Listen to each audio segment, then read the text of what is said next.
l'actualité, c'est le Brexit, avec un vote vérité aujourd'hui du Parlement britannique. Qu'est-ce que vous attendez, vous, de ce vote? Est-ce que vous souhaitez, au fond, un maintien de la Première ministre britannique?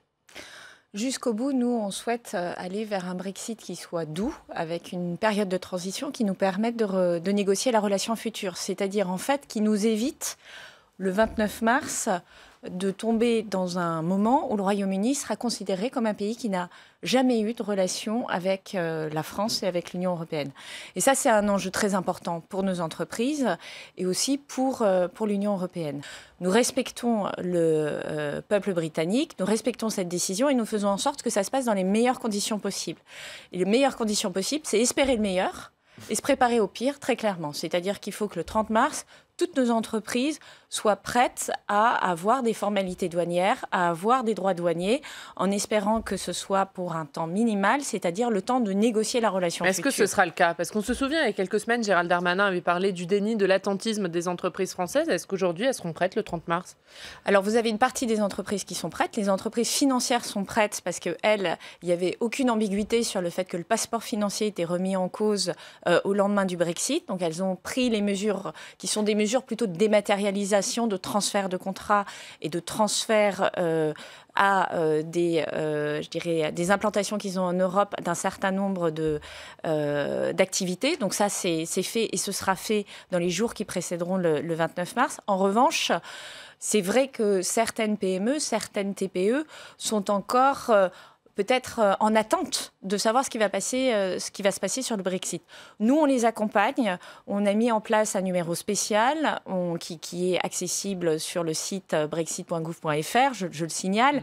On a une adresse mail, plusieurs adresses mail même pour répondre très rapidement aux demandes des entreprises. On a déployé plus de 600 douaniers et vétérinaires sur le terrain.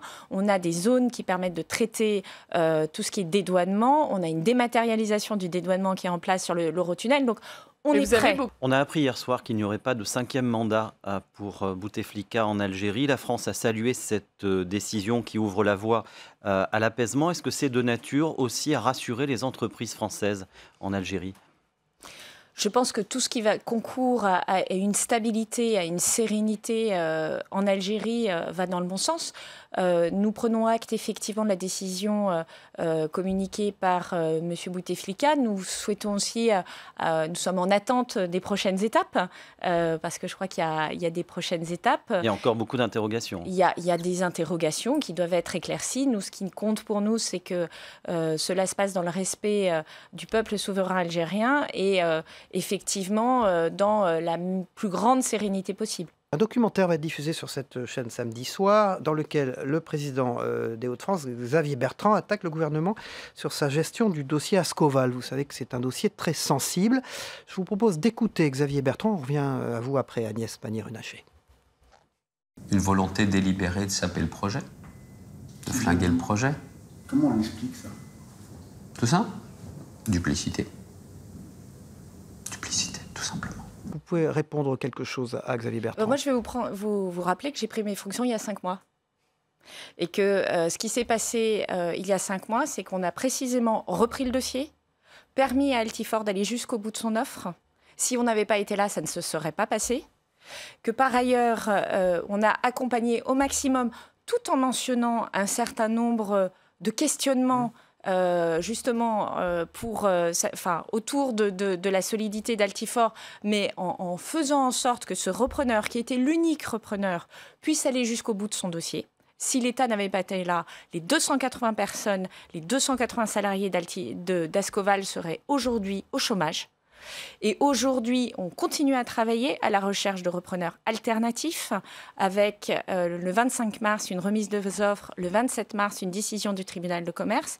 Et si on n'avait pas été là, il n'y aurait pas non plus eu une fiducie qui préserve les intérêts financiers des salariés. Donc moi, je réponds, c'est peut-être le point de vue qu'avait Xavier Bertrand à un moment du dossier, mais en tout cas, les faits lui ont donné tort. Est-ce qu'aujourd'hui, vous nous dites, oui, il y a des dossiers viables. Est-ce que vous avez bon espoir de trouver un repreneur? Ce que je vous dis aujourd'hui, c'est qu'il y a des gens sérieux qui regardent le dossier. On en reparle le 27 mars. Des gens sérieux, c'est-à-dire? Des gens sérieux, des entreprises sérieuses qui sont capables de reprendre le dossier. Réponse au 27 mars. Moi, je ne fais pas des promesses en l'air.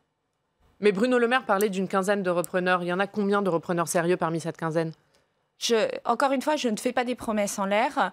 L'important, c'est d'avoir un repreneur sérieux. Ce n'est pas d'en avoir une quinzaine qui ne soit pas sérieux. Aujourd'hui, ma responsabilité, elle est vis-à-vis des 280 familles et des 280 salariés de l'entreprise.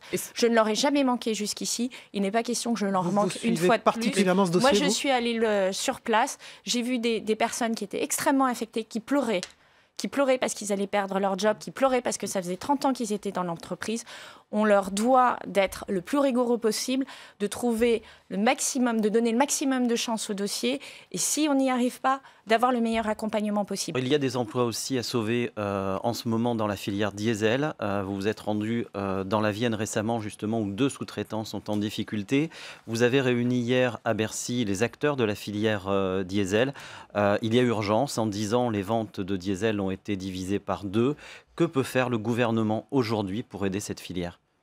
Le gouvernement peut accompagner ces filières. L'enjeu derrière l'industrie, c'est l'emploi et l'emploi dans les territoires. C'est ça qui est notre motivation principale.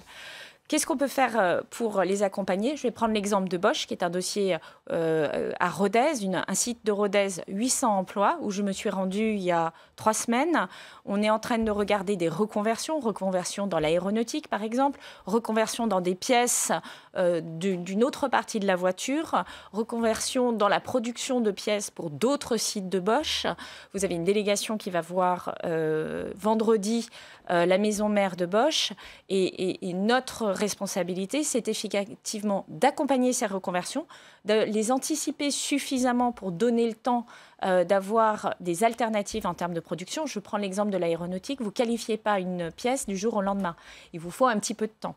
En revanche, on sait qu'on a les savoir-faire et c'est comment on utilise les savoir-faire des salariés pour les mettre sur d'autres lignes de production, d'autres projets où l'entreprise pourra continuer à vivre. Le Parlement européen exige une réduction des émissions de CO2 de 40%. Carlos Tavares, le patron de PSA, il parle de diktat, lui. Il dit que c'est un vote contre l'industrie européenne qui met en risque 13 millions de personnes qui travaillent dans notre industrie. Est-ce qu'il n'a pas raison ?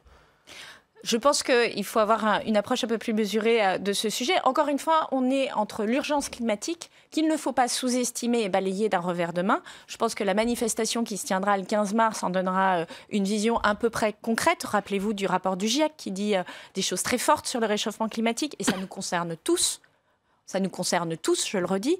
Et de l'autre côté, l'accompagnement économique de transformation de filières. Nous, ce que nous faisons au gouvernement, c'est que nous anticipons, c'est-à-dire que nous prenons filière par filière, entreprise par entreprise, les entreprises les plus concernées. Et notre travail, c'est de trouver des solutions pour reconvertir ces entreprises sur d'autres formes de motorisation ou d'autres formes de véhicules. Et ça, on est capable de le faire. Un plan femmes dans l'industrie, vous en avez parlé récemment. Les femmes, au fait, sont beaucoup moins présentes dans les fonctions opérationnelles. Vous voulez quoi ? Rééquilibrer les choses ? Qu'elles se réintéressent au secteur de l'industrie ? 2 choses. Qu'elles se réintéressent à l'industrie ou qu'elles aient de l'appétence pour l'industrie, mais aussi qu'on leur donne leur chance dans l'industrie. Et c'est pour ça que nous avons un plan femmes pour l'industrie où nous demandons aux entreprises de s'engager non seulement à recruter à la sortie des écoles dans des proportions qui soient supérieures à ce qui est le cas aujourd'hui, c'est-à-dire que vous avez assez peu de femmes en fait recrutées en sortie d'école, et c'est quelque chose qu'on peut faire de manière proactive. Vous avez des entreprises qui arrivent à recruter 40% de femmes ingénieurs et 60% de femmes, de 60% d'hommes ingénieurs. Donc ça veut dire que c'est possible.